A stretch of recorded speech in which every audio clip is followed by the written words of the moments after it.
And if you have a right infrastructure, you can attract the right talent. It needs to create that kind of excitement for a child to go to school. It looks as if like it's a lighthouse across the border. The school needs to be inviting. It's need to bring in people in.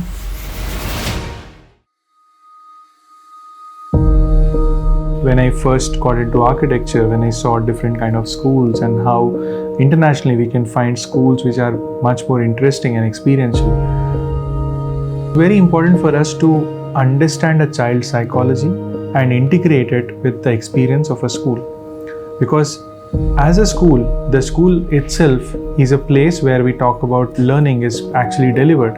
And the place where learning is delivered is actually matters as the learning itself. Because there are things which are taught, there are things which are experienced. And things which are experienced leave much bigger imprint than things which are taught in a structural way.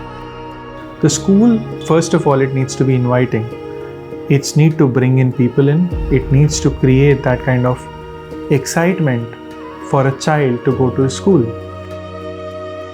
When we go to their schools, how can we create them those kind of fancy shapes? How can we create those kind of volumes and those spaces? How can we create those corners, those kind of flow that is possible? So that was the whole idea. And when we're doing like Cambridge School, it was also important for us that we actually thought about how a child moves within the school in terms of as he moves year on year, he moves into a different building where it has a different facade. So the idea was to show the progression, like, okay, now I move to this building, tomorrow I need to go to this building, I need to move into this building.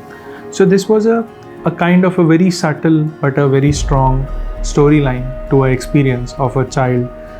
Like when we did a project in Batala, where the idea was it was probably the last town of Punjab in that particular direction. And it was 15 kilometers away from the border or the line of control. The biggest challenge is people at those places, they don't actually believe that something good can be created even in their backyard. The kind of structure it is, it looks as if like it's a lighthouse across the border. The first thing for a school is always the infrastructure. And if you have a right infrastructure, you can attract the right talent and you can actually bring in the right students. So it always sets a tone about having a right infrastructure would create a right start. It's not the end of the road, but it's the right start. It's the kind of experience that the first time when the person walks into gets and would understand about what is your vision about your school. If you want to build like standard lame buildings which doesn't express nothing, so end of the day you only attract those kind of people. We could create good infrastructure for students.